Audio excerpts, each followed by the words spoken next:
Say hello to everyone, and how are you today? We've come to circle time where we can laugh and sing and play. And when you're up, pick your hands up. And when you're down, you're down. And when you're only halfway up, you're neither up or down. So roll your hands real slow. And roll your hands real fast. And give your hands a clap, clap, clap. Then put them in your lap. Tap, tap. And now we're ready for the story. Hi, my friends. Welcome back. We're going to finish the story now. We're going to finish the story and say how the Jewish people finally got to leave Egypt. So, remember we said they were leaving in such a hurry. Whoops. And they packed their bags, and they didn't even have time to let their dough rise and become nice and fluffy. So instead it was flat and crispy, and it's called matzah.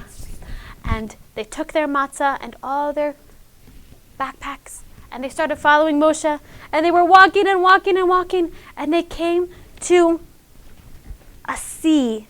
This sea is called the Red Sea, even though it wasn't the color red. It's just called the Red Sea. And they said, "Oh no, Moshe, we're stuck. How are we going to get past the river? It's too high. We can't walk through, and we can't swim. We have all of our stuff with us and all of our babies and children. How are we going to get through?" I don't know. And you know what else? They turned around, and you know who was coming up behind them, chasing them? King Paro. King Paro was chasing them with his army, and he was saying, "Come back here! I changed my mind! I don't want you to leave Egypt! I want you to stay!" And the Jewish people said, "Oh no! We're stuck! We can't go through the water. And King Paro is chasing us from behind. What are we going to do? He's going to make us go back to Egypt." So they asked Moshe, they said, "Moshe, please daven to Hashem and ask him to help us. We need a miracle." So Moshe davened to Hashem, and Hashem told Moshe that he should take his stick and he should put it over the water. Let's see if we could do it. Just like this, over the water. And you know what happened? The water split open, just like that. And it made a little tunnel right through the middle. And the Jewish people were able to walk right through the tunnel, like this.